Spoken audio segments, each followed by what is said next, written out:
자, 여러분들 오늘 최신 판례 특강 와주셔서 감사합니다. 오늘 9시부터 1시까지 진행할 수 있도록 하겠고요. 간단한 준비물이 몇 개 필요합니다. 제 수업 맨날 들으셨던 분들은 알겠지만 그 키워드를 따기 위해서 파란색 형광펜이나 파란색이 이제 합헌이에요. 빨간색 형광펜, 위원을 키워드를 따기 위한 것이 좀 필요합니다. 근데 준비가 안 돼 있으면은 그냥 표시를 하면 돼요. 나중에 이제 집에 가서 하거나 복습을 해서 하면 되죠. 그 다음에 이 헌법재판소 판례는 정말 많은 다양한 분야를 다루기 때문에 여러분들이 생전 처음 들어보지도 못했던 단어들이나 아니면은 뭐 법에 대한 개념이 있을 수가 있어요. 그런 것들을 조금 필기를 해놓으면 좋을 수도 있어요. 예를 들어서 뭐 이 단어가 이런 의미다. 그래서 약간의 펜이 있으면 좋겠죠. 뭐 그 정도입니다. 그 정도이고 중요한 문장들은 제가 다 밑줄을 그어놨기 때문에 뭐 자가 필요할 수도 있고 안 필요할 수도 있어요. 그래서 그런 거를 가지고 여러분들이 수업을 들으시면 되겠죠. 자, 그럼 바로 수업 시작하겠습니다. 2페이지입니다. 너무 건방졌죠? 저는 이국영 강사라고 합니다. 인사부터 하고 시작했어야 되는데. 2페이지 보겠습니다. 1번. 전부 개정된 성폭력 범죄 처벌에 관한 특례법 시행 전에 행해졌습니다. 아직 공소시효가 완성되지 않았습니다. 여러분, 우리가 이 문장이 중요한 것은 해설도 중요한데요. 우리가 이제 두 번째 오른쪽에 합헌 키워드를 할 수가 있습니다. 그런 성폭력 범죄에 대해서 공소시효의 정지 배제 조항을 적용했다. 두 번째 줄에 머릿속에 이제 들어왔죠. 그 단어가. 여러분들 공소시효의 정지 또는 배제 조항을 적용하면은 그 범죄를 저지른 사람 입장에서 유리합니까? 불리합니까? 불리하죠. 우리 시간이 지나면 공소시효가 만료돼서 공소권이 없어지게 되는데 공소시효를 정지하거나 배제해 버리니까 시간이 지나도 공소시효가 만료되지 않아. 그럼 언제라도 처벌될 수 있죠. 형사법에서는 이런 것들이 좀 위험하긴 합니다. 근데 여러분들 헌법적으로 접근하면 이렇습니다. 밑에 있는 해설 보시면은 그 공소시효의 문제는 형벌 불소급의 원칙이 적용되는 문제가 아닙니다. 이유가 있어요. 형벌 불소급은 말 그대로 형벌 규정을 불소급하는 겁니다. 여러분들이 어느 정도 형사법인 지식이나 아니면 법적인 지식이 있다는 것을 전제로 최신 판례 특강을 전제할 건데, 형벌 규정이라는 것은 실체법 규정입니다. 실체법. 다시 말하면 형법상 구성 요건 규정이죠. 그래서 행위 당시에는 처벌 규정이 없었는데 나중에 처벌 규정을 신설해서 이렇게 소급 적용하게 되면은 형법에서도 배웠듯이 위헌 결정이 나게 되죠. 위헌이 이제 되게 되죠. 근데 여러분들 지금 우리가 썼던 것은 공소시효 관련된 규정인데 새로운 구성 요건을 만든 게 아닙니다. 원래 있었던 구성 요건이에요. 단지 뭐만 하겠다? 공소시효를 정지 배제하겠다. 근데 해설을 보시면 첫 번째 줄에 우리 헌법이 규정한 형벌불소급 원칙은 행위의 가벌성. 이게 무슨 말인지 알아요? 행위 당시에 처벌할 수 있었냐 없었냐.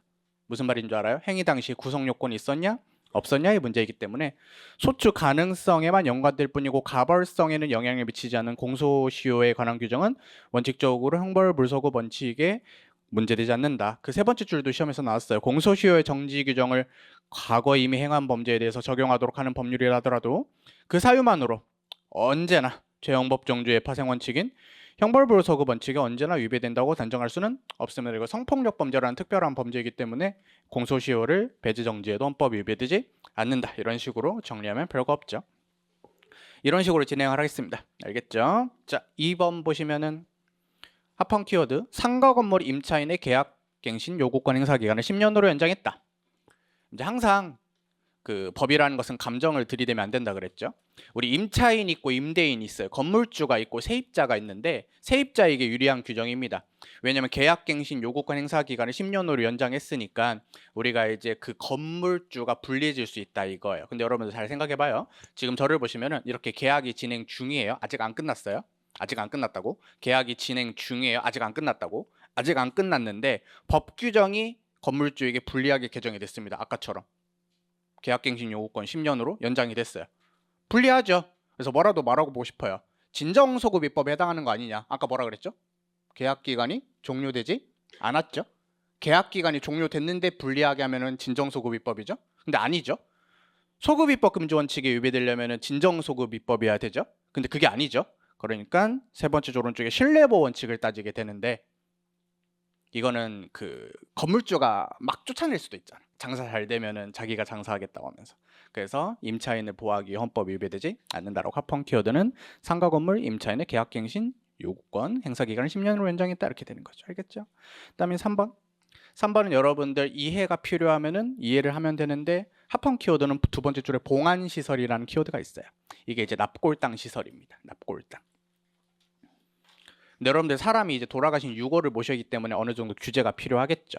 그래서 여러분 우리가 두 번째 줄에 종전의 법령에 따라 설치된 봉안시설을 신법에 의해서 설치된 봉안시설로 보도록 하니까 이 장사하시는 분이 조금 부담스럽습니다. 근데 세 번째 줄에 국법에 따라서 설치 허가를 받은 봉안시설 설치 관리는 기존에 있었던 것을 다 토해내고 그런 건 아니에요.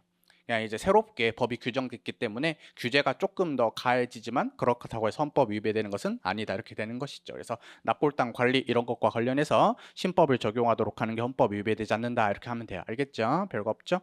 그다음 3페이지 보시면 4번에 이 개성공단 판례가 몇 개 있는데 이제 경찰 시험에서 나왔죠. 근데 여러분들 첫 번째 줄에 개성공단의 정상화를 위한 합의서 일종의 남북 합의서라고 볼 수가 있는데 여러분들이 뭐라고 배웠냐면은 북한은 우리나라 나라 취급을 안 한다 그랬어요. 대화 협력의 동반자이자 반국가단체일 뿐이에요. 그러니까 조약이 아닙니다. 조약이 아니니까 첫 번째로 쪽에 국내법과 동일한 법적 구속력을 인정하기 어렵습니다. 그리고 여러분들 조금 아침부터 심한 말해서 좀 그런데 저 미친놈들이 그럴 줄 알았다 이거예요. 위에 있는 미친놈들이 그럴 줄 알았다 이거예요. 그래서 두 번째 줄에 갑자기 개성공단을 닫을 수 있었다. 얼마든지. 그러면은 예상이 됐죠. 그러니까 그런 신뢰를 무조건 보호할 필요가 없죠. 그래서 신뢰보호 원칙을 위반해서 개성공단 투자기업인 청구인들의 영업의 자유와 재산권을 침해하지는 않는다 해서 합헌이 되겠죠. 굳이 색깔을 칠하지 않는 이유는 읽어보면은 대충 합헌이겠구나 생각해가지고 굳이 칠하지 않아도 됩니다. 근데 칠하는 것들은 그 단어를 보고 빨리 합헌이라고 생각할 수 있으면 도움이 돼서 그런 거예요. 5번은 조심해야 됩니다. 5번은 필표 치죠. 여러분들이 저한테 배웠을 때 5번을 보면은 선생님 이거 압니다. 뭐를 아니? 첫 번째 줄에 성인 대상 성범죄자에 대해서 10년 동안 일률적으로 의료기관에 취업 제한 등을 하는 것은 여기서 노답 5형제 판례 중에 하나가 아니겠습니까? 무조건 성인 대상 성범죄를 저질렀다는 이유로 똑같이 무조건 10년 동안 일률적으로 취업 제한하는 게 위헌이죠? 그래 그게 두 번째 줄에 위헌 결정이 됐어. 됐어. 그럼 여러분들 취업 제한을 하지 말라는 거예요.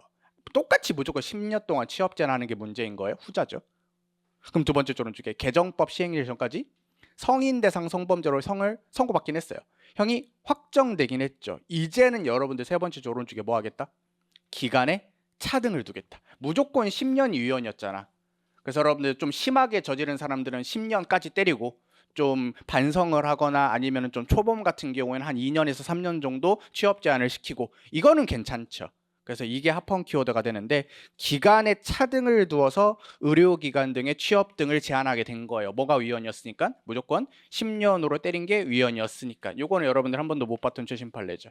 그렇죠? 그래서 무조건 첫 번째 줄만 보고 위헌이다 이렇게 달려들지 말고 그게 위헌인 결정이 되었었는데 그 맨 마지막 줄에 그게 진정소급입법에 해당하지 않는 이유는 과거에 있었던 사람들을 다 불리하게 하는 건 아니고 앞으로 선고 받을 사람들을 대상으로 하는 거고 이렇게 기간에 차등을 두는 것은 괜찮다 안 괜찮다? 괜찮아요. 알겠어요? 무슨 말인지 알겠죠? 좋았어요. 6번.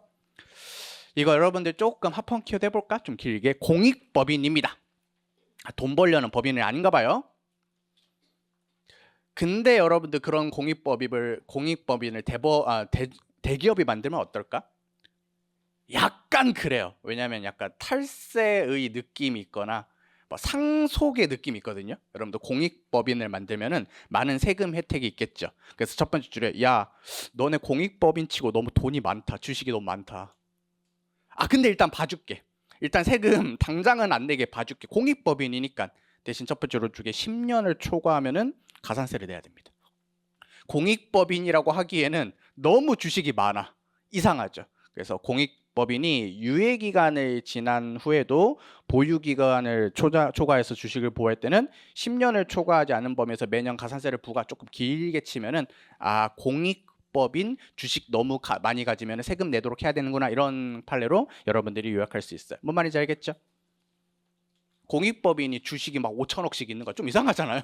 그렇죠? 아무리 장학재단 이런 거라 할지라도. 이해됩니까? 알겠죠? 자, 7번 중요한 지문 중에 해당하게 되겠습니다. 별거 없어요. 여러분들 지문에서 설명한 그대로 읽으면 되거든요. 틀리게도 읽어줄 거예요. 전통적으로 권력 분립 원칙이라는 것은 입법부, 행정부, 사법부의 별도의 권력기관의 문제다. 그럼 두 번째 줄에 이거다. 고위공직자범죄수사처를 설치했다. 그러면은 기존의 수사권을 누가 가지고 있었는데, 검경이 가지고 있었는데 그거를 논하갖게 되죠. 물론은 검찰청에서 불만이 있을 수가 있습니다. 왜 우리들의 수사 권한을 논하갔냐? 권력분립 원칙 위반이 된다, 이렇게 주장할 수 있잖아요. 근데 아까도 말했죠. 권력분립 원칙이 문제가 되려면은 서로 다른 권력기관들이어야 돼요. 근데 여러분들이 경찰학에서도 배울지 모르겠지만 검찰과 공수처는 같은 어떤 기관이다? 행정부입니다. 같은 행정부라고. 그러니까 개념상 권력분립 원칙이 문제될 수가 없어요. 왜냐면 권력분립 원칙이 문제가 되려면은 같은 입법부, 행정부, 사법부처럼 서로 다른 권력기관이어야 되니까. 이해됐죠? 그래서 두 번째 오른쪽에 공수처를 설치해요. 고위공직자범죄수사처와 기존의 다른 수사기관, 검경 등의 관계가 문제가 된다고 할지라도 동일하게 행정부 소속의 공수처와 다른 검경 사이의 권한분배 문제는 권력분립 문제가 아니다. 이거 합헌위원이 문제가 아니라 권력분립 문제가 아니라고. 근데 합헌이긴 합니다. 이거 다르게 내면 어떻게 내겠어요? 고위공직자 수사처와 다른 수사기관 간의 권한 배분의 문제는 권력분립의 문제에 해당한다 하면 틀리겠죠. 알겠죠? 그래서 그렇게 풀면 됩니다. 한 장 넘겨보겠습니다. 8번은 그냥 암기예요. 암기라고 써놓으면 돼요. 웬만하면 이해시켜줘요. 근데 여러분들 지금 대불비용이 뭔지 이해할 필요가 없습니다. 그래서 위험 키워드. 대불비용 부담금을 두 번째 줄에 대통령령에 위임했다. 근데 그 금액을 너무 포괄적으로 위임해서 포괄이익금지 원칙 위배가 되니까 위험 키워드 하겠습니다. 알겠죠? 잘했어요. 9번. 직계 존속이 아빠 엄마죠. 외국에서 좀 기다려줄게. 첫 번째 줄에 대불비용 부담금을 두 번째 줄에 대통령령에 위임했다. 오케이? 왜 이렇게 아침부터 많이 왔어? 피곤하지 않았어요? 맞아요. 저는 피곤합니다. 9번. 열심히 할게요. 직계 존속, 아빠 엄마가 외국에서 영주할 목적 없이 체류한 상태에서 출생했다? 단정하면 안 되는데 냄새가 나요. 원정 출산의 느낌이 있습니다. 그러면 두 번째 줄에 우리나라 국적을 떠나고 싶으면, 왜냐면 지금 얘는 복수 국적일 거니까 우리나라 국적을 떠나고 싶으면 반드시 병역 의무를 해결하고 가라. 이거 조문 그대로죠. 조문 그대로니까 색깔이 칠할 필요는 없어요. 이거 헌법 위배 된다 안 된다? 안 된다 이거예요. 왜냐면은 이런 것들을 막지 않으면 너무 꿀을 빨 수가 있으니까. 그래서 세 번째 줄에 국적 이탈의 자유를 제한하지만 침해하지 않습니다. 뭔 말인지 알겠죠? 이거 경찰 시험에서 나왔고. 10번. 요건 합헌 키워드를 좀 긋죠. 조문도 그렇고 하니까 복수 국적자. 여러분들 저한테 수업 들었을 때 이 조문 보면은 무슨 법이라고 약간 이름 붙여줬다. 금수저법이라고 이름 붙여줬어요. 너 복수 국적자니? 그래. 첫 번째 오른쪽에 국적 이탈을 신고할 거야? 우리나라 갈 거야? 진짜 갈 거야? 그럼 첫 번째 줄에 너 외국에 집 있어? 이거죠. 왜냐면 이제 거주지가 안정이 돼야지 되는 거니까. 그래서 쓸데없는 걱정일 수도 있겠지만 이게 금수저법이라고 불리는 이유는 외국에 주소가 있어야지만 국적 이탈을 신고할 수 있습니다. 첫 번째 줄에 쭉 그어놓으면은 헌법이 위배되지 않겠죠. 여러분들 이렇게 깔아주는 최신 판례들 같은 경우에는 무조건 맞춰줘야 됩니다. 무슨 말인지 알겠죠? 자, 11번. 이거는 여러분들 우리 엄마가 갑자기 어디 된 판례? 나의 예비군 소집 통지서를 제대로 전달해 주지 않아가지고 감옥에 가는 판례가 되겠죠. 기억났죠? 여러분들 우체부가 와가지고 똑똑똑 한 다음에 이국영님 이름으로 예비군 훈련소가 나왔습니다. 그래가지고 우리 엄마가 아유 이게 뭐야 하면서 이렇게 받아가지고 그 식탁에 올려놨잖아요. 근데 갑자기 고양이가 야옹 한 다음에 팍 쳐가지고 어디로 들어갔어요. 고양이가 그랬다 이 말이에요. 그랬다고. 그래서 엄마 나 갔다 왔어 해가지고 그렇게 하고 있는데 엄마가 잘 모르죠?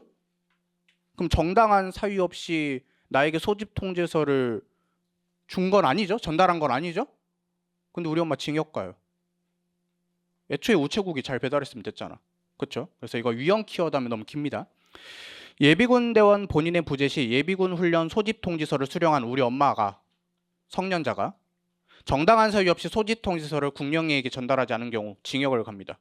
책임과 형벌 간의 배려 원칙 위배가 된다. 국가의 우편 배달 업무를 너무 우리 엄마에게 위임한 거 아니냐 이렇게 되는 거죠. 이해됩니까? 그래서 그런 것도 이해할 수 있도록 5페이지 상단에 해설 읽어줬어요. 12번. 이건 이제 여러분들 최신 판례가 아니라 당연히 알고 있는 판례야 돼요. 음주운전 금지 규정을 2번 이상 위반한 사람입니다. 위헌 키워드 쳐도 돼요. 2년 이상 5년 이하의 징역이나 1천만 원 이상 2천만 원 이하의 벌금에 처하도록 한 것 좀 길게 쳐도 됩니다. 그리고 시험에서는 절대 그 단어가 나오진 않겠지만 이게 윤창호법입니다. 이게 윤창호법이에요. 여러분들 윤창호법이 위헌인 이유가 있어. 왜 위헌이게? 너무 옛날에 카운팅했던 음주운전도 합산해가지고 가중처벌하는 건 좋겠는데 그 가중처벌이 너무 세. 2년 이상 5년 이하 너무 세고 1천만 원 이상 2천만 원 이하 벌금이 너무 세. 무슨 말인지 알겠죠? 자, 윤창호법이 위헌인 이유는 처벌 규정이 너무 가혹하게 세서 그렇습니다. 그래서 세 번째 줄에 책임과 형벌 간의 비례 원칙의 위반이 되는데 밑에는 유사 판례도 똑같은 판례라고 보시면 되겠고 이거 수험적으로 중요한 게 밑에는 당구장 2개가 있습니다. 당구장 표시. 알겠어요? 잘 봐. 해당 규정은 명확성 원칙 위반은 아닙니다. 여러분들. 뭐로 위반이라 돼? 책임과 형벌 간의 비례 원칙의 위반이라 해야 돼요. 다른 원칙이죠. 명확성의 원칙이 위반돼서 위헌이다 하면 틀립니다. 윤창호법이. 알겠고 밑에 있는 거. 해당 규정이 위헌인 이유는 2번 이상 음주운전 시 가중처벌의 법정형이 지나치게 높다는 취지인데요.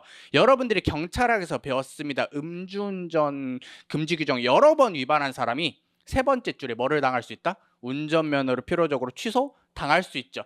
처벌이 되겠다는 게 아니라 운전면허를 필요적으로 취소당할 수가 있다고. 무슨 말인지 알겠죠? 자, 처벌을 하지 말라는 것도 아니야. 처벌을 할 수는 있는데 처벌 규정이 너무 세다는 게 위헌이거든요. 그럼 여러분도 얼마든지 뭐는 시킬 수 있어? 운전면허를 취소시킬 수 있죠. 여러 번 술 먹고 다니는 사람들 당연히 운전면허 필요적으로 취소해야 되죠. 둘이 서로 상관이 없는 판례입니다, 여러분들. 그러니까 위에 있는 판례는 위에 있는 판례, 그다음에 당구장 판례는 당구장 판례대로. 오케이, 한 장 넘겨보겠습니다. 13번은 음주운전을 음주운항으로 바꿨을 뿐이에요. 무슨 말인지 알겠습니까? 그래가지고 이름을 붙여줄 필요도 없어요. 음주운항 전력이 있는 사람이 다시 음주운항을 한 경우에 2년 이상 5년 이하의 징역이나 2천만 원 이상 3천만 원 이하. 이것도 여러분들 윤창호법과 같은 논리로 처벌 안 하는 건 아닌데 처벌의 가중이 너무 세서 비례원칙 위반이 된다라고 챙겨두시면 되겠죠. 그래서 경찰 간부 시험에서 나왔던 지문인데 아무래도 윤창호법이 많이 이슈가 되니까 비슷한 판례 내가지고 여러분들이 헷갈리게 할 수도 있어요. 그래서 음주운전 윤창호법 규정이 음주운항으로 바뀌었을 뿐이다. 물론 벌금형이 조금 다르긴 하거든요. 근데 그것만으로 뭐 무조건 합헌이 되고 그런 건 아니에요. 알겠죠? 잘했습니다. 14번 별표 3개 무조건 나온다. 여러분들 첫 번째 조론주기 무기 또는 7년 이상의 색깔 칠하면 안 됩니다. 안 돼요. 안 된다고. 안 된다 했어. 무기 또는 7년 이상이면 세죠.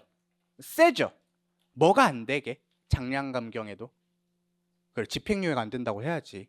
그렇지. 무기 또는 7년 이상이니까 장량 감경을 해도 3년 6개월이 되잖아요. 그러면 집행유예가 안 돼.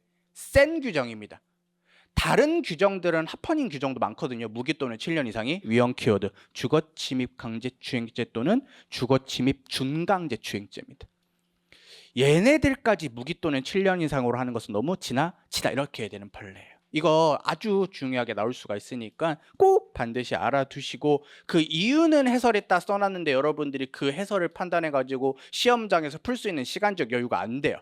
안 되니까 뭐를 치르는 거야? 주거침입 강제추행죄 또는 주거침입 준강제추행죄에 대해서 몇 년? 무기 또는 7년 이상이 생각보다 너무 강력하게 형벌이 규정이 돼 있다라고 한 문장으로 해야지 밑에 있는 거 블라블라블라 읽을 필요가 없어. 선생님 그럼 해설을 왜 달아놨습니까? 혼자서 공부하는 친구들이 있을 수가 있잖아요. 근데 여러분들의 특강을 통해서 정리했으니까 과감하게 지문 위주로 보고 넘어가면 돼요. 밑에 있는 거 보시면 야주절이라고 해도 되니? 야간 주거 침입 절도죄 미수범이 중강제추행죄를 범했습니다. 좀 더 강력하게 처벌을 해야 되죠. 그래서 이 밑에 있는 단어는 중강제추행죄 선생님 무기징역 또는 7년 이상 위헌 이렇게 하면 안 돼요. 그래서 밑에 있는 판례랑 비교를 꼭 해줘야 됩니다. 알겠죠? 이건 야주절이 들어간 거예요. 여러분들 야주절에 미수가 들어간 거죠. 그래서 14번 또는 15번이 나온다고 저기 하늘에서 사이렌 게시를 내려줬기 때문에 뭐 재수업 들으신 분들은 왜 그런지 알죠? 오케이. 그래서 14번과 15번은 그냥 주거침입 강제추행죄 한 번만 마지막에 읽어주는 거예요. 주거침입 중강제추행죄만 해가지고 무기 또는 7년 이상은 헌법 위반이 되는데, 밑에 있는 게 야주절이 미수범이 그렇게 했을 때는 이 새끼는 안 되겠다 해가지고 무기 또는 7년 이상이면 합헌이다 이렇게 하면 되겠습니다. 알겠죠? 좋아요. 7페이지 상단 16번 똑같은 판례예요. 여러분들 신고를 하지 않고 물품을 수입했대. 되게 마일드한 단어지만 밀수죠. 밀수. 그렇죠? 그럼 여러분들 첫 번째 오른쪽에 물품을 필요적으로 몰수해야 되겠죠? 짝퉁 이런 거 있잖아요. 그렇죠? 그거를 17번 보시면은 그냥 한자로 바꾼 거야. 무신고 수출입. 둘 다 합헌입니다. 신고를 하지 않고 물품을 수입할 때 필요적 몰수. 그다음에 17번 보시면 무신고 수출입의 경우 법인을 범인으로 보고 필요적으로 몰수. 헌법이 위배되지 않습니다. 두 가지 판례 똑같은 판례예요. 뭐 법인 어쩌고 저쩌고 얘기 나와도 속지 마시고 무신고 수출입. 신고를 하지 않고 수출입. 헌법 위반이 되지 않습니다. 알겠죠? 처벌하는 거. 필요적으로 몰수하는 거. 여러분들이 순간적으로 헷갈렸던 판례는 아마 그거일 거예요. 밀수입 예비 행위를 본죄에 준해서 처벌하는 것은 다른 판례이기 때문에 그건 밀수입 예비범을 본죄에 준해서 처벌하는 판례는 다른 판례야. 알겠죠? 이거는 필요적 몰수 규정. 18번. 초중등학교면 초등학교, 중학교, 고등학교 선생님이죠. 자기가 담임을 맡고 있는 아동을 아동학대했다고? 쓰레기입니까? 이렇게 말하면 좀 그런가요? 합헌의 느낌을 주려고. 왜냐면 두 번째 줄이 2분의 1 가중처벌이니까. 합헌의 느낌을 주려고. 좀 센 거 아닙니까? 자기가 보호하는 아동이에요. 이해돼요? 그래서 합헌 키워드는 자기가 보호하는 아동에 대해서 아동학대 범죄를 범했다. 그럼 어차피 이 규정은 두 번째 줄이 2분의 1 가중처벌 규정이에요. 거기까지 칠 필요도 없어요. 근데 2분의 1 가중처벌 규정을 하면은 조금 위험할 수가 있는 게 다른 뭐 어떤 판례들이 있을 수가 있죠. 그래서 이 판례는 어떤 단어로 봐야 된다? 자기가 보호하는 아동학대를 범한 선생님 이렇게 해야 돼요. 헌법에 위배된다 안 된다? 안 된다. 이렇게 여러분들 한 번만 보면 이해할 수가 있어요. 정리됐습니까? 알겠죠? 밑에 있는 거 19번. 합헌 키워드 두 번째 줄 갓길. 갓길이 뭔지는 설명 안 해도 되죠. 비상시가 아니면 갓길 운전하면 안 됩니다. 근데 했어. 그러면 이제 걸렸으면 처벌하고 뭐 과태료 같은 거 물릴 수 있겠죠. 헌법 위배되지 않습니다. 그래서 넘기기 전에 여러분들 우리가 그 몇 가지 이 최신 판례 특강에 대한 가이드를 좀 더 줄게요. 여러분들 출제된 것들은 다 여러분들 갈색 글씨로 다 뭐가 돼 있어요? 기출 표시가 돼 있습니다. 근데 기출 원문을 최대한 살리기 위해 틀리게 나온 지문은 틀리게 그대로 실었어요. 그래서 오른쪽에 딱 어떤 표시가 돼 있다? X라고 표시가 돼 있어요. 그러면 그런 표시가 안 되는 것은 맞는 문장이다. 이렇게 생각을 하시면 됩니다. 알겠죠? 다음 페이지. 여기가 이제 설명할 게 있어요. 8페이지 상단에. 선생님, 어떻게 최신 판례가 있습니까? 여러분들 우리가 3년간의 최신 판례를 수험적으로 의미 있는 걸 때려보자면 400개가 넘습니다. 400개. 400개 중에 여기에서 한 150개 정도 실려 있죠. 그런 모든 내용들을 다 머릿속에 때려박을 수가 없다. 그래서 여러분들 항상 제가 강조하는 게 진짜 여러분들이 믿는 신이 있든 없든 간에 진짜 열심히 빡세게 공부했다는 가정하에 모르는 지문이 나오면 합헌이에요. 처음 보거나 모르는 지문이 나오면 합헌이라고. 왜냐하면 나는 여러분들이 수험적으로 다뤄야 될 모든 위헌 판례를 다 해줬습니다. 그러니까 여러분들이 그걸 확실히 공부를 했다면은 스스로를 믿고 모르는 판례는 합헌이야. 그래서 웬만하면 합헌 판례들을 좀 덜 넣으려 그랬거든. 근데 눈으로만 한 번 보면은 1초 만에 찍을 수 있는 합헌 판례들도 있을 수 있잖아.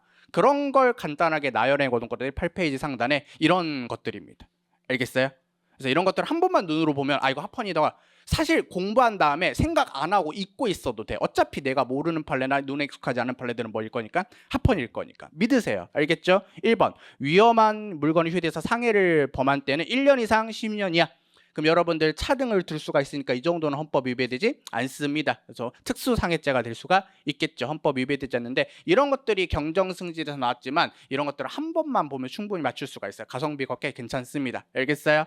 2번 사람을 공갈해서 재물의 배교를 받거나 재산상의 이득을 취해서 5억 원 이상을 취득했습니다. 그럼 가중처벌해야 되죠. 이런 특가법상의 규정들 헌법 위배되지 않습니다. 3번은 합헌 키워드 칠 필요도 없어. 봐라. 소방시설을 법령과 화재 안전기본에 맞게 시공할 의무가 있잖아요. 소방시설 공사업자가 있는데 두 번째 오른쪽에 걔가 건물을 잘못 지었고 두 번째 오른쪽에 얘 나쁜 놈 지도 감독 의무도 제대로 안 했어. 나쁜 놈.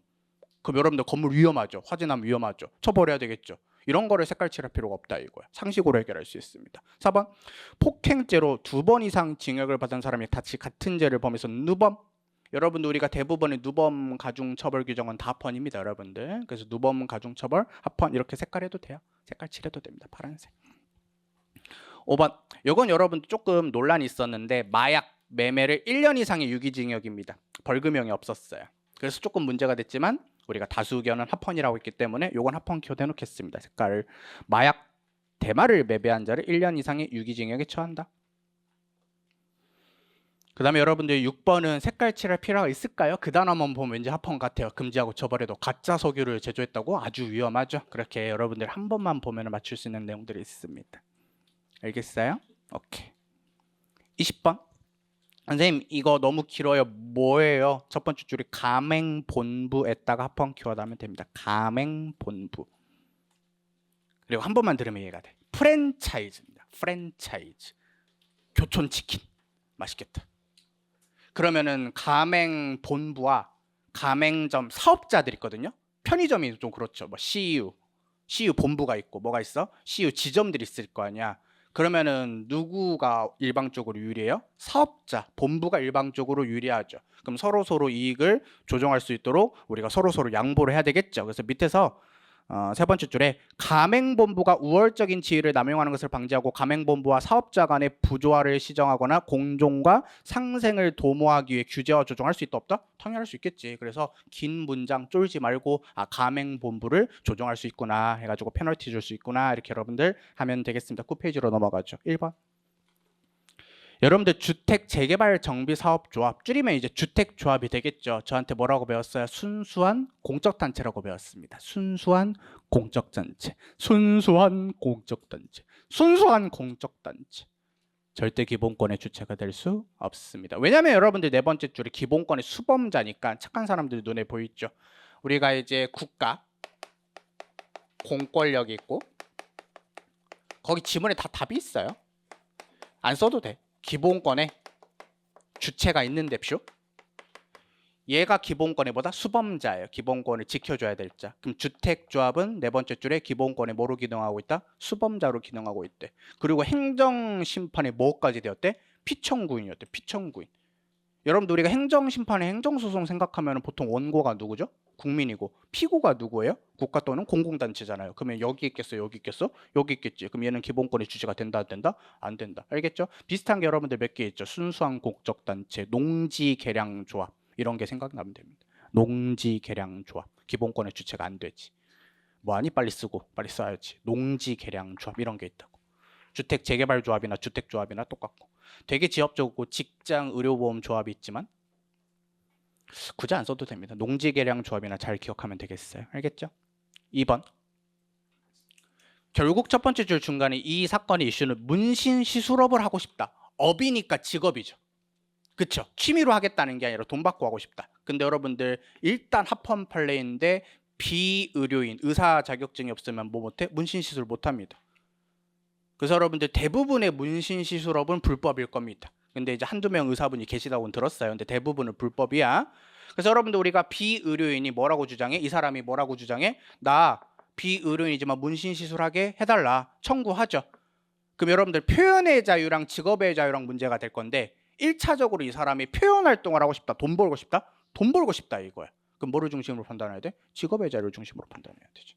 그래서 세 번째 줄에 직업 선택의 자유를 중심으로 판단하는 이상 예술의 자유 침해 여부는 판단하지 않아도 된다. 알겠죠? 3번 별표 3개 친 다음에 이건 여러분들한테 이해할 수 있도록 밑에는 당구장 표시해놨지만 영 헷갈립니다. 그래서 이 판례를 기준으로 계속 공부해 주시면 되겠고요. 한번 읽어보겠습니다. 국립대학교 총장 임용 후보자 선거 시 일정 수 이상을 득표한 경우에만, 이거 나중에 정리된 거 있어요. 일정 수가 100분의 10이 있고 100분의 15가 있는데 정리된 거 있어요. 어쨌든 득표한 경우에만 기탁금 전액이나 일부를 후보자에게 반환한다고 합니다. 그럼 여러분들 우리가 생각만 해보면 돼. 이 총장 임용 후보자로 나가고 싶은 사람이 지금 선거에 출마를 했다 안 했다? 했어요. 선거까지 한 거예요. 선거까지 한 건데 몇 퍼센트 못 받았으니까 돈을 안 돌려주겠다 이 문제예요. 여러분들 뭔 말인지 알겠죠? 그럼 여러분들 잘 보세요. 우리가 총장 임용 후보자 선거를 해.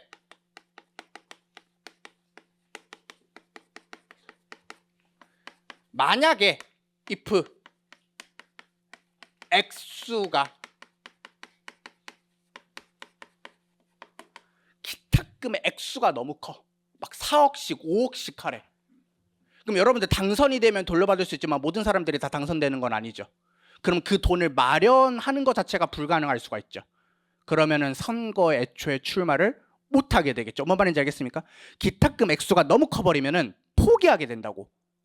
왜? 무조건 1등이 된다는 보장이 없으니까. 무조건 15% 이상을 받는다는 보장이 없으니까. 그럼 기탁금 액수가 너무 크게 되면 결국 그 사람은 선거에 출마를 못하게 되죠. 그러면 공무담인권의 문제.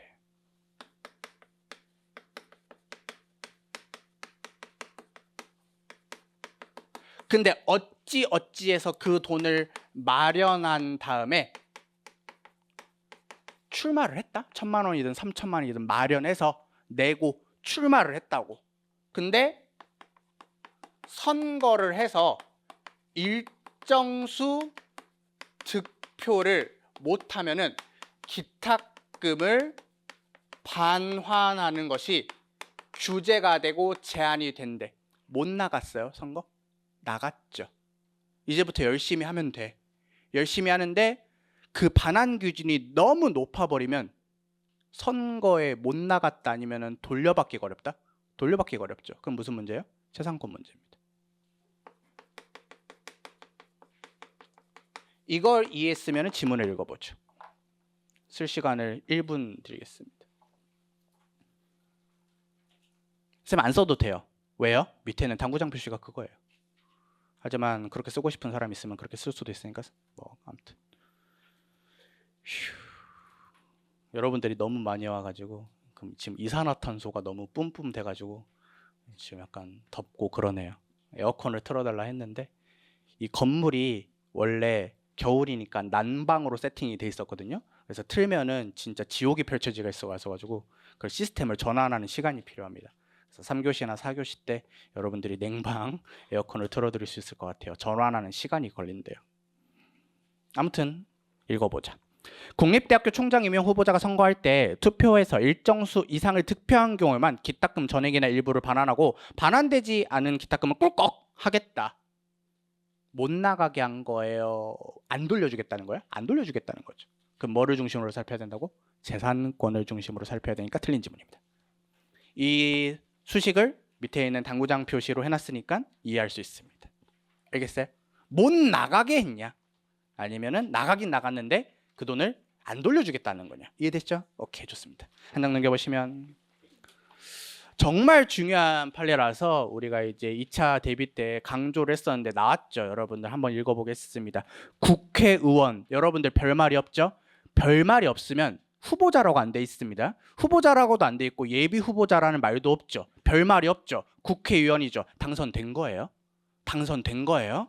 당선됐어. 그렇게 읽어보겠습니다. 당선된 국회의원을 후원회를 받을 수 있다. 이렇게 해놨고 근데 누구는 못한대? 첫 번째로 쪽에 도의회 의원이나 시의회 의원 이 사람들을 뭐라 하죠? 지방의회 의원이라는데 봐봐 둘 다 당선이 됐단 말이야.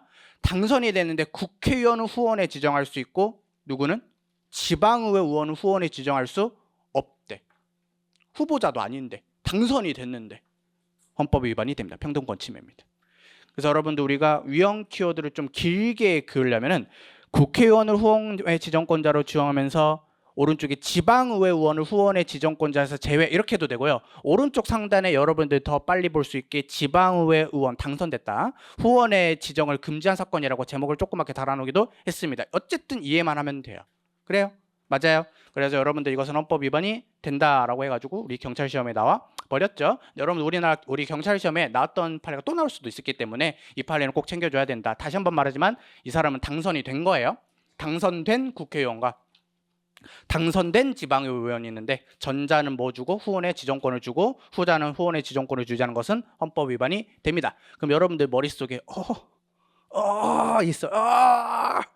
그건 밑에는 당구장 표시입니다. 과거 자치구의 지역구 의회의원 이게 이제 동작구 지방의회의원 이런 느낌이죠. 지방의회의원이에요. 거기는 뭐라고 되어 있어요? 예비후보자로 되어 있죠. 지방의회의원의 예비후보자를 후원의 지정권자에서 제외한 것은 하펀입니다. 그 위에 있는 네모칸 지문은 뭐였고? 당선된 거고, 밑에 있는 당구장 표시 있는 사람들은 어떻게 비교가 되는 거야? 예비 후보자들. 알겠어요? 그래서 그 판례랑 다른 판례니까 여러분들이 구별하면 되겠죠. 밑에 있는 거 변형 지문. 선거와 무관하게 후원회를 설치 운영할 수 있는 자를 중앙당과 국회의원까지만 한정해서 당선됐다는 거야. 국회의원을 지방의회 의원과 달리 취급했죠. 무슨 말이에요? 지방의회 의원은 당선이 돼도 후원회를 지정할 수 없도록 했죠. 이것은 평등권을 침해한다 안 한다? 한다 이거예요. 알겠죠? 그래서 변형해서 나왔습니다. 5번 별표 3개. 여러분들이 다 알고 있다는 것을 전제로 해서 했는데 사실 여러분들 밑에 있는 당구장 표시로 이거 비슷한 판례가 있지만 구별해야 되는 판례라고 배웠죠. 여러분들 문제는 이거예요. 위헌정당으로 정당이 헌법재판소에서 해산이 됐어요. 없어졌습니다. 1. 국회의원직이 상실이 되냐? 해결이 됐습니다. 지역구로 당선되든 비례대표로 당선되든 국회의원직은 상실이 된다. 여기까지가 여러분들이 알고 있었던 소중한 지식이었죠. 근데 제가 뭐라고 특정했죠? 국회의원이라고 특정했죠. 진짜 제 말을 잘 들어야 돼요. 국회의원직은 상실이 돼요. 근데 헌법재판소가 빠뜨린 게 있어요. 지방의회 의원은 판단 안 했습니다. 무슨 말? 헌법재판소가 위헌 결정해가지고 정당해산 심판이 됐었을 때 지방의회 의원직이 상실이 되냐고 판단을 안 했어요. 그래서 대법원이 그 판단을 넘겨받았습니다. 근데 대법원이 첫 번째 줄 위헌정당 해산제도의 실효성을 확보하기 위해 헌법재판소 위헌정당 해산 결정에 따라 해산된 정당 소속 국회의원, 지방의회의원은 의원직을 상실하지 않습니다.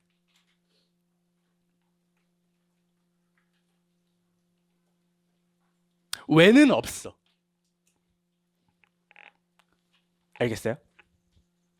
그래서 여러분들이 시험 직전에 이렇게 할 수 있으면 됩니다.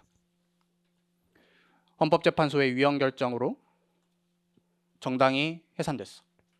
국회의원직은 상실돼.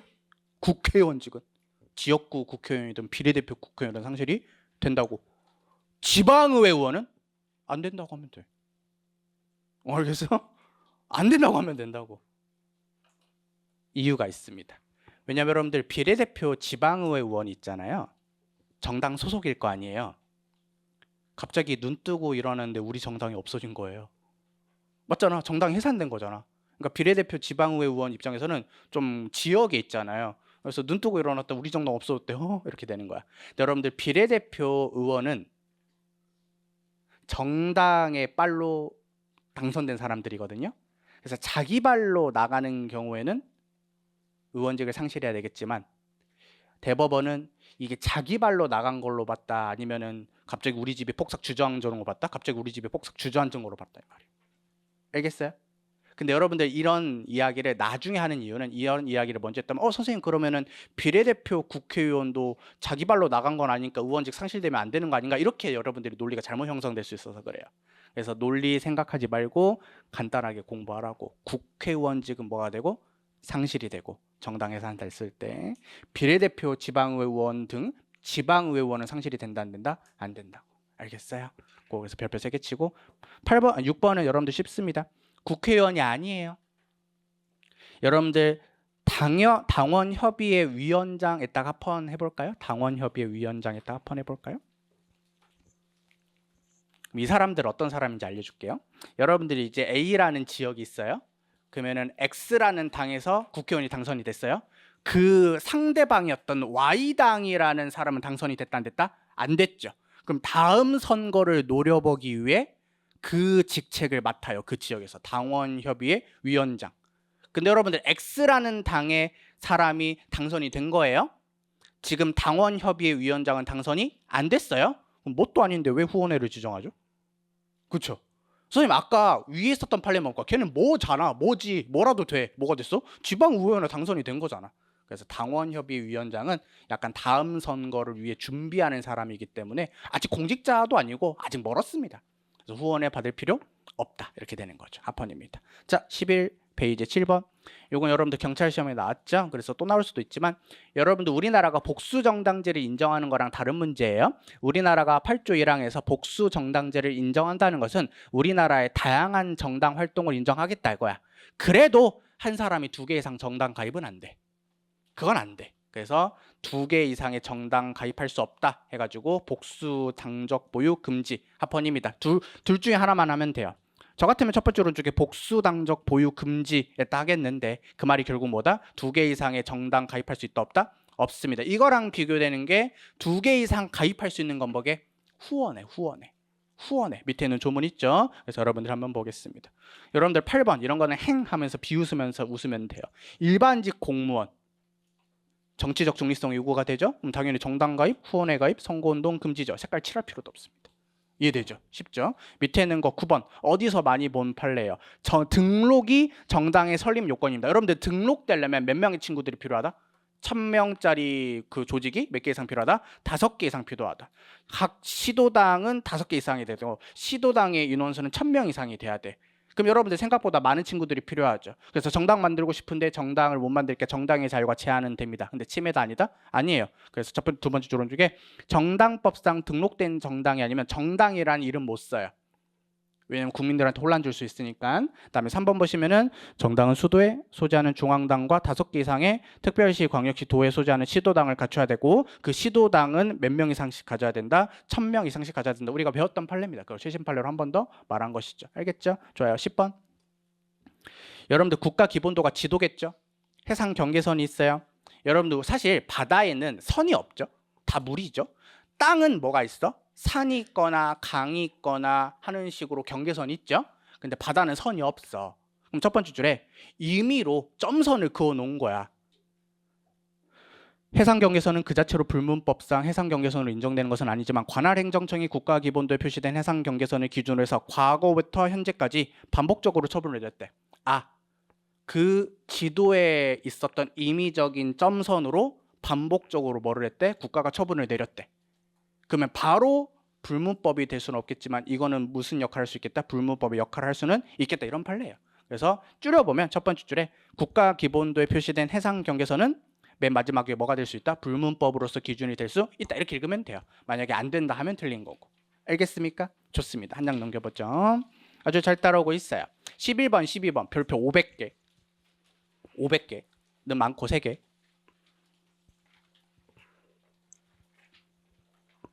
가겠습니다. 여러분들 이런 판례였죠. 우리 국가나 상위 지방자치단체가 하위 지방자치단체한테 뭐를 할 수 있다? 감사를 하려면 반드시 그 감사 내용을 뭐 해야 된다고? 특정해야 된다 그랬습니다. 누구가 감사할 때는 그런 거 필요 없었죠? 원래 감사하기 위해 태어난 기관인 감사원이 감사할 때는 필요 없었습니다. 이해돼요? 근데 국가랑 상위지방자치단체가 감사를 특정하지 않으면 이렇게 된다 그랬죠. 너 1월부터 12월까지 했던 거 다 갖고 와봐. 그러면 뭐밖에 안 된다? 시비 거는 거밖에 안 된다 그랬어요. 여러분들 뭐 하나 털면 나오겠지 이거밖에 안 된다고. 그런 거는 권한을 침해하게 됩니다. 그래서 국가랑 상위 지방자치단체가 하위 지방자치단체에 감사를 하려면 반드시 뭐를 해야 된다? 내용을 특정을 해야 돼요. 너희 새끼들 이거 갖고 와봐. 이런 식으로. 11번. 기초지방자치단체 A의 자치사무에 대한 광역자치단체 B의 감사 과정에서 잘 봐요. 사전에 감사 대상으로 특정되지 않은 사항에 대해서 위법 사실이 발견이 됐습니다. 특정이 안 됐는데 위법 사실이 발견이 됐습니다. 건드리면 위험하죠. 왜냐하면 특정을 해야 되는데 특정되지 않은 사실이니까. 근데 이 말이 따라오면 돼요. 두 번째 오른쪽에 당초 특정된 감사 대상과 관련성이 있다. 관련성이 있다. 함께 감사를 진행해도 절차적인 큰 불이익이 있다 없다? 없다. 무슨 말인지 알겠죠? 원래 이걸 하려는 건 아니었는데 다른 걸 하려고 했는데 다행히도 그게 연관성이 있어. 그래서 준비하는 과정에서 뭐가 크게 불이익 말해버렸네. 뭐가 크게 없어? 불이익이 크게 없어. 그렇다면은 특정되지 않았어도 뭐 할 수 있다? 감사 대상의 추가나 확장을 할 수 있습니다. 근데 그냥 하면 안 되겠죠. 그냥 하면 안 되고 원래 하던 거랑 연관성이 있으면 감사 대상 추가나 확장이 허용된다. 아주 잘하고 있어요. 알겠습니까? 이거 틀리게 나올 수가 있죠. 예를 들어 가지고 연관성이 있는데도 불구하고 절대 감사 대상 추가나 확장 허용되지 않는다 이러면 틀리겠죠. 그쵸? 그 밑에 있는 것도 중요하다 그랬어. 별표 3개 쳤죠. 그죠? 그죠? 그럼 미리 알려줘야 되냐고. 특정하는 거랑 미리 알려주는 거랑 다르죠? 미리 알려주면 어떻게 하겠어요? 다 서류 불태워버리고 없애버리겠죠. 그래서 밑에 있는 12번 광역지방자치단체 B가 기초자치단체 사무에 대해서 감사에 착수하려면 감사 대상을 특정하는 건 맞는데 뭐 할 필요는 없다? 사전 통보할 필요는 없어요. 나 같으면 다 종이 불태우고 도망간다. 물론 저 같은 사람만 있는 건 아니겠지만 특정을 해야 되는 거랑 뭐랑 다르다? 사전에 통보하는 것은 다른 문제예요. 감사 대상을. 그래서 위에 있는 지문의 요지가 뭐라고? 원래 특정되지 않았던 사항을 추가해도 된다? 조금 요건이 있다. 별로 절차적인 불이익이 크게 없을 때에는 연관이 있으니까 그럼 된다. 밑에 있는 건 어떤 문제예요? 특정을 했어. 그러면 그거 딱 목 씻고 기다려라 라고 사전 통보할 필요 있다 없다? 그건 없다 이거. 알겠죠? 13번도 별표 3개. 아주 강력한 촉이 왔어. 위험 키워드 좀 길게 긋겠습니다. 선생님 대체 언제십니까? 나도 몰라. 누구든지 나약한 사람들은 50분에 쉬겠습니다. 누구든지 금융회사 등에 종사하는 자, 이거 여러분들 약간 그 메소드 연계가 필요합니다. 금융회사 등에 종사한다는 것은 예를 들어서 A은행에 근무하고 있는데 친구가 있습니다. 그래서 친구가 그 은행에 근무하니까 국영이가 A은행 계좌를 쓰고 있겠죠. 근데 갑자기 뭐 짱꾸엉 이런 사람이 나한테 6억 2천만 원을 송금을 한 거예요. 그래서 어머, 나 로또 긁지도 않았는데 야 이거 뭐냐 이상하다. 친구야 이거 좀 알아봐줘. 네가 이 은행 쓰고 있잖아. 이거 뭐 나 이상해 무서워 몰라 무섭다 해가지고 친구한테 금융회사 등에 네가 종사하고 있으니까 너 이거 누구인지 좀 알려줘 라고 하면 두 번째 줄에 처벌합니다. 좀 이상하지 않아요 여러분들? 내가 범죄의 목적이라든지 의도가 없었어요. 그냥 궁금했던 것뿐이에요. 그래서 다행히 내 친구가 은행에 종사하고 있었습니다. 근데 그걸 무조건 물어봤다고 해가지고 처벌하는 것은 너무 지나친 거 아니냐. 일반적 행동 자유권을 제한하고 과도하게 침해합니다. 그래서 첫 번째 줄에 쭉 그을게요. 누구든지 금융회사 등에 종사하는 자에게 타인의 금융거래 관련 정보를 요구했다 라는 의미로 금지하고 처벌한 것은 헌법 위반이 됩니다. 그래서 강력한 촉이 왔다. 아주 높은 확률로 나올 것이다. 알겠지? 13페이지 상단에 14번. 합헌 키워드 둘 중에 하나면 돼요. 만선 신부전증에 하시던가 아니면 혈액 투석에 하면 됩니다. 그리고 이해하면 쉽습니다. 동영에서 며칠 전에 배웠죠. 만성 신부전증이 뭐냐면 신장, 간이 안 좋은 거예요. 간이 안 좋으면 뭐가 안 된다 그랬어? 피가 해독이 안 된다 그랬지. 그래서 여러분들 커다란 기계에 호스 딱 꼽아가지고 어떻게 한다 그랬어? 피를 거른다 그랬지. 이게 여러분들 되게 비싼 기기이기도 하고 항상 옆에 의사가 있어야 되기도 하니까 이 시술은 하염없이 쌀 수가 없습니다. 그래서 첫 번째로 쪽에 혈액 투석이 되는데 이거는 정액 몇만 원이 딱 규정이 돼 있습니다. 무슨 말인지 알겠죠? 물론 이제 병원들 입장에서는 환자들 꼬시려고 우리 병원이 그래도 2,000원이라서 쌉니다 이런 식으로 하고 싶겠죠. 하지만 이 혈액 투석은 항상 뭐가 정해져 있다? 금액이 정해져 있어요. 헌법 위반이 된다 안 된다? 안 된다 이거예요. 이해됩니까? 15번 뭐 읽으면 합헌이죠. 정당한 사유 없이 예비군 훈련을 불침했다고 처벌해야지. 뭐 가는 게 억울할 수 있겠지만 처벌한 것은 합헌입니다. 16번 어린이 보호구역에서 제한속도 준수 무 또는 안전의무를 위반했대요. 어린이를 상해에 이르게 했대요. 그럼 가중처벌합니다. 여기서 어디서 많이 들어본 단어가 오른쪽에 보이죠. 이게 민식이법입니다. 시험에서는 민식이법이라 안 나와. 그럼 어린이 보호구역 제한속도 위반 가중처벌 이렇게 하면 되겠죠. 합헌입니다. 알겠죠? 윤창호법에 헷갈리면 안 돼. 윤창호법은 술 먹는 문제예요. 민식이법은 뭐야? 어린이 보호구역에서 제한 속도를 넘었을 때 가중처벌하는 규정입니다. 합헌입니다. 알겠죠? 17번 아까 우리가 봤던 거예요. 도로교통법 음주운전 금지 규정을 위반해서 자동차를 운전한 사람이 또 술 처먹고 음주운전 해가지고 자동차를 운전해서 운전면허 정지 사유 무조건 운전면허 취소. 무슨 법이 아니라고 이게? 윤창호법이 아니라고. 윤창호법은 처벌 규정이 2년 이상 5년 이하로 너무 가중처벌이라서 심한 것이고 요거는 그냥 필요적 면허 취소하겠다 술 처먹는 애들. 그래서 헌법 위배 된다 안 된다? 안 된다라고 밑에 있는 당구장 표시 잘 읽어보시면 되겠습니다. 한 장 넘겨보시면 18번까지 읽고 쉴게요. 거짓이나 부정한 방법으로 보조금을 교부받거나 보조금을 이용해서 어린이집 운영정지를 썼을 때 두 번째 조론 쪽에 위반 사실을 공표하도록 했는데 이 판례는 절대 법위반 사실 공표 명령으로만 생각하면 안 됩니다. 여러분들이 알고 있는 법위반 사실 공표 명령은 어린이집이 아니에요. 어린이집이 아닌데 그 판례는 유죄가 확정되지도 않았는데 신문에 우리가 법을 위반했습니다. 이러니까 무죄 추정의 원칙이 위배되는 판례가 있었어요. 근데 뭐는 침해 안 하고 양심의 자유는 침해 안 하고. 왜냐면 한마디만 하면 기억이 나죠. 법을 위반했다라는 것은 잘못했습니다. 이게 아니라 팩트이기 때문에 양심의 자유 문제가 아니었습니다. 그 판례랑 전혀 다릅니다. 그래서 얘는 특별하게 무슨 법 위반 사실 공표? 어린이집 법 위반 사실 공표 명령 이렇게 해줘야 됩니다. 이거는 유죄 확정 판결된 다음에 공표 명령 때릴 수 있어요. 왜? 괜찮죠? 그래서 헌법 위배되지 않습니다. 그래서 그냥 법 위반 사실 공표 명령이 아니에요. 어린이집 법 위반 사실 공표 명령이에요. 알겠죠? 오케이. 밑에 있는 네모칸은 쉬는 시간 하고 읽어줄게요. 왜냐면 지금 이산화탄소가 너무 과포화가 돼 있거든요. 그래서 휴식하고 그 5분까지 쉰 다음에 볼 수 있도록 합시다.